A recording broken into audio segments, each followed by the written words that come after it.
နီးယူခဲ့အောင်နဲ့နီးသွားယူပြီလေဟုတ်တော့အကုန်လုံးယူခဲ့ရမှာတော့ရော့အားလုံးပဲမင်္ဂလာပါကျွန်တော်တို့မြန်မာ group Nature Channel ကနေပြန်လဲကြိုဆိုလိုက်ပါလေ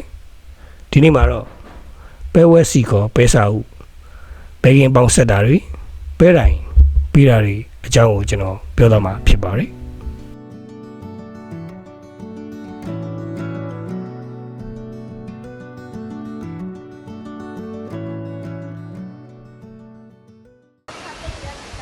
ကျွန်တော်ဒီနေ့ပဲကင်ပေါင်းဆက်တာပြီးသွားပါပြီဒါကကျွန်တော်စိုက်ပြီးတော့ဗောနော်3ပတ်သားလောက်ရှိမှာပေါ့တချို့ပဲတွေကမျိုးမတန့်ဘူးကျွန်တော်အရင်ပြောခဲ့ဘူးဗောနော်မျိုးမတန့်ဘူးမျိုးကအတီးကပဲမျိုးမတန့်ရင်ဘာဖြစ်လဲဆိုကျွန်တော်တို့အဲ့ဒီမျိုးတွေကဗျာမပေါက်ဘူးကိုကကွက်လက်တွေကျန်ခဲ့အဲ့ဆိုလို့ရှိရင်ကိုးစိုက်ခင်းကအကွက်မပြေဘူးဆိုလို့ရှိရင်ကျွန်တော်တို့ကဖြည့်ပေးရတယ်ဒီလိုမျိုးဒီချမ်းမှာဆိုရင်ဗျာလိုအပ်ချက်ရှိရဘာလိုအပ်ချက်ရှိရလဲဆိုဒီချမ်းမှာဆိုရင်သူကမဖြည့်ထားဘူးကျွန်တော်လိုက်ပြန်မကြည့်အခုကျွန်တော်ဒီမှာကြည့်ထားတာအဲ့မတွေ့လားအဲ့အပေါက်တွေဆိုလို့ရှိရင်ဒါဆိုရင်အကွက်မှာဆိုလို့ရှိရင်ဒါမျိုးမအောင်အဲ့ကွက်တွေကျွန်တော်တို့ပြန်ပြီးတော့ကိုပေါက်တဲ့ဟာဆိုလို့ရှိရင်ပေါက်တဲ့မျိုးတို့ကြီးဒီဘက်ကိုပြန်ဖြည့်ထားပေးဖို့လိုတယ်ဗောနော်ဒီလိုမျိုးကြီးဒီမပေါက်ဘူးဆိုပြီးတော့ဒါကိုလွတ်ထားလို့မရပါဘူးဒီအခင်းကဒီခင်းတော်တော်များများမအောင်တဲ့ဟာမျိုးစီရှိတယ်ဒီဘက်တစ်ချမ်းမှာလွတ်တယ်ပြီးရင်ဟိုဘက်တကြားထဲမှာလွတ်တယ်ပြီးရင်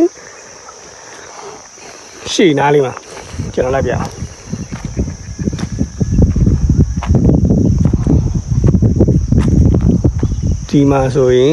ဒီမှာဆိုရင်တဒန်း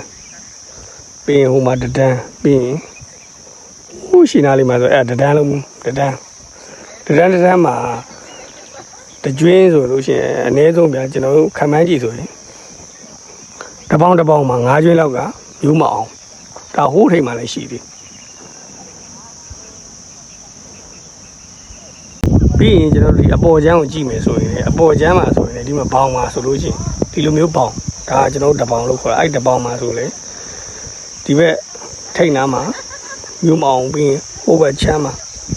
ဟိုလည်းရှိဟိုဘက်ချမ်းမှာဆိုရင်တချို့ပေါင်းတွေက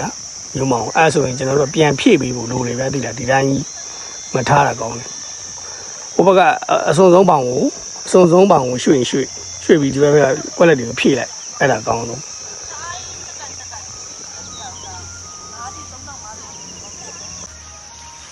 ဘောအဖွဲတွေအခုပေးတိုင်းပြီးတော့မှာ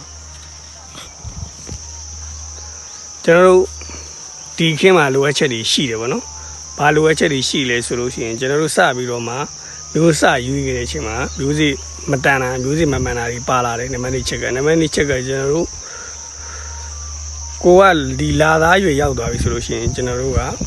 လာသားကမရောက်ခင်ပေါက်စမှာဗောနော်ကိုကကွက်လက်တွေလိုတယ်ဆိုလို့အဲ့ကွက်လက်တွေကိုအပင်အမြင့်အစမဆွဲတဲ့အချိန်ပေါ့နော်အဲ့လိုမျိုးစဆွဲပြီးတော့အပြစ်ကရှင်းပြီးဆိုတဲ့အချိန်ကကျွန်တော်တို့အိုက်ကွက်တွေဖြည့်ပြီးဖို့လိုတယ်အဲ့လိုမှမဟုတ်ဝင်နေဒီဘောင်တစ်ပေါင်မှာဒီကွက်ကလက်တန်းလွတ်နေတယ်ဆိုလို့ရှိရင်မဖြည့်ဘဲနဲ့ဒီတိုင်းထားလို့ရှိရင်ဒီကနေ့ပြောရင်ပဲတိုင်ပြီးတဲ့နေရာမှာလေဟာတာတွေပဲဖြစ်တယ်ဗျာပြီးရင်ဆေးဖြန့်တဲ့ခါမှာလေကျွန်တော်တို့ကဒီအလားသက်တစ်ပေါင်ဆိုကြံနေခဲ့တယ်အဲ့တော့ကျွန်တော်တို့ဖြည့်ပြီးဖို့လိုတယ်ပေါ့နော်အဲ့တော့ကျွန်တော်တို့အခုပေးနိုင်ပြီးတာကိုကျွန်တော်တို့သွားကြည့်ရအောင်ဒါကတော့ကျွန်တော်ဘော်ဒါကြီးဖြစ်ပါတယ်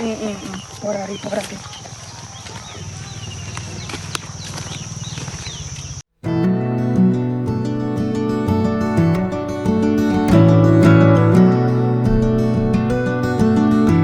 ကကျွန်တော်တို့ကပေးတိုင်းကစိုက်တဲ့လူက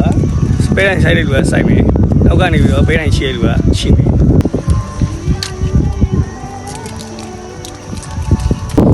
အခုကကျွန်တော်တို့ပေးတိုင်းပုံပြီးဆိုတော့ပေးတိုင်းကိုကျွန်တော်တို့စိုက်မှာဖြစ်ပါတယ်တွက်ကြည့်အောင်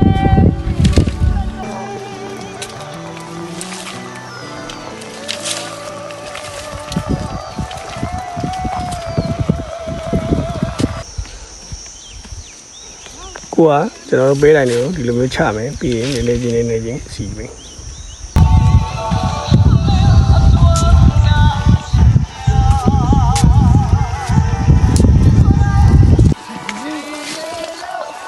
ကလာမျိုး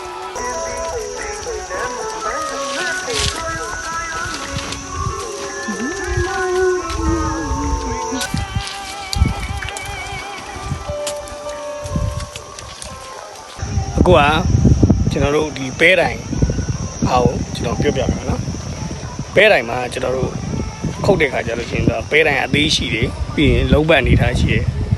ပဲတိုင်ပဲကောင်းတီးတယ်ဆိုလို့ရှိရင်ကျွန်တော်ပိုင်းတိုင်အသေးမရဘူးပြကျိုးသွားလို့ရှိရင်ကျွန်တော်တို့လုတ်ခဲ့များအားလုံးကလက်ကားဖြစ်သွားတယ်အဲကျွန်တော်တို့အနီးတော့ပဲတိုင်ခေါ်တော့ဘယ်လိုပဲတိုင်တွေကသုံးတင်လဲဘယ်လိုပဲတိုင်တွေကမသုံးတင်ဘူးလေဆိုတော့ကျွန်တော်ပြမှာဖြစ်ပါတယ်ကျွန်တော်ပေးနိုင်ဆိုလို့ရှိရင်ဒါဆိုရင်တုတ်တယ်ဗျာဒီကောင်ဆိုရင်ဒီပတ်လုံးပတ်ဆိုရင်ဒီကောင်ကအနီတော်ပဲဒီကောင်အကောင်းဆုံးပဲကျွန်တော်တို့ပေးတိုင်းကမကြိုးဘူးဗျာတော်တော်ဝိတ်ဆိုမသုံးသင့်တဲ့ဟာဘယ်လိုမျိုးပေးတိုင်းလဲဆိုရင်ဒီလိုမျိုးဒါဆိုလုံးပတ်တီးလေးဗျာဒီကောင်ပေးအားကောင်းတယ်ဆိုရင်ဒီကောင်ကကျိုးသွားအဲ့ဒီညာကျွန်တော်တို့လက်ကားပဲကျွန်တော်တို့လုပ်တာပြီးရင်ဒီလိုမျိုး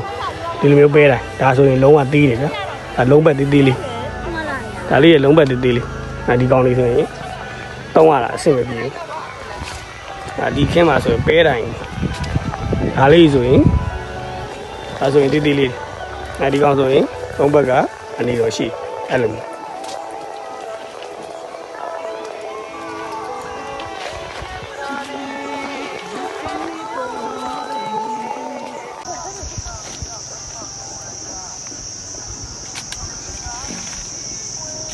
အခုကျွန်တော်တို့စိုက်တဲ့ပဲတိုင်းကျွန်တော်တို့ခုစိုက်တဲ့ပဲက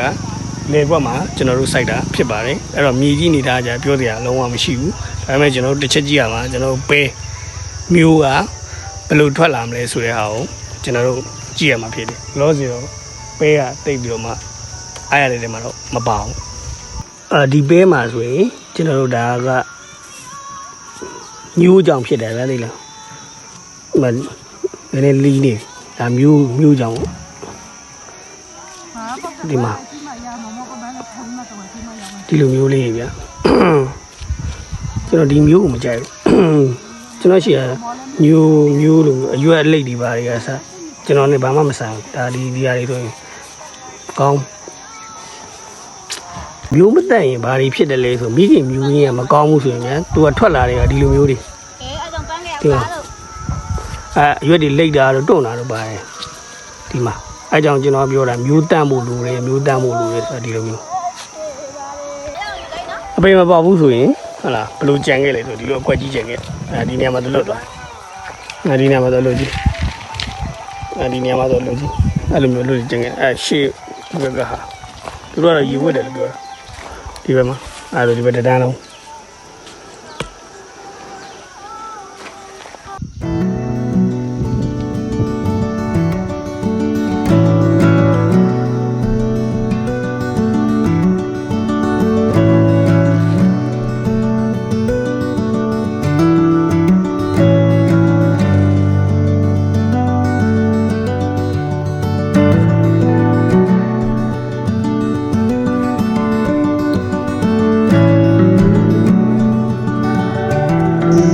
ဒီမှာဆိုရင်ကျွန်တော်တို့ပဲမှာဆိုရင်ဒါသူတို့ဒါကြာနေပြီဒီလားဒါนี่အဲ့ဒါခုကအဖြူဟုတ်တယ်ပါမြင်ရလားမသိဒီမှာရင်ဖြူနေလေအဲ့ကောင်ကြာနေလိုက်တော့ပြီးရင်ဒီမှာမြင်ရလားတော့မသိဒီမှာဒီရွယ်မှာဆိုရင်ကျွန်တော်တို့ကစေးဆိုလို့ချင်းစုပ်ဘွားရယ်ငါကုစက်ရယ်တွဲပြီးတော့သုံးလို့ရတယ်စုပ်ဘွားကတော့အကောင်းဆုံးပဲကျွန်တော်ကတော့ recommend ပေးတယ်ပေါ့နော်ဒီဟာဆိုရင်ဖြန်းလို့ရပြီကျွန်တော်ပြ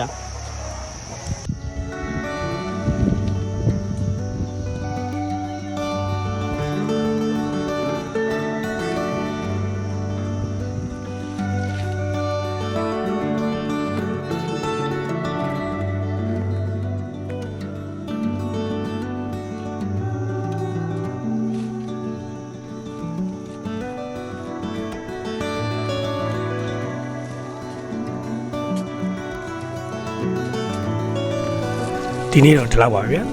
အားလုံးကိုကျေးဇူးတင်ပါတယ်ဒီပဲစာအုပ်ကိုစိုက်ကြတဲ့တောင်သူတွေရှိခဲ့ရင်လည်းအကျိုးရှိမယ်လို့ပြောလင်းပါတယ်ဈေးကောင်းရကြပါစေရှင်လန်းချမ်းမြေ့ကြပါစေကျမ်းမာလို့ချမ်းသာကြပါစေအားလုံးကိုကျေးဇူးတင်ပါတယ်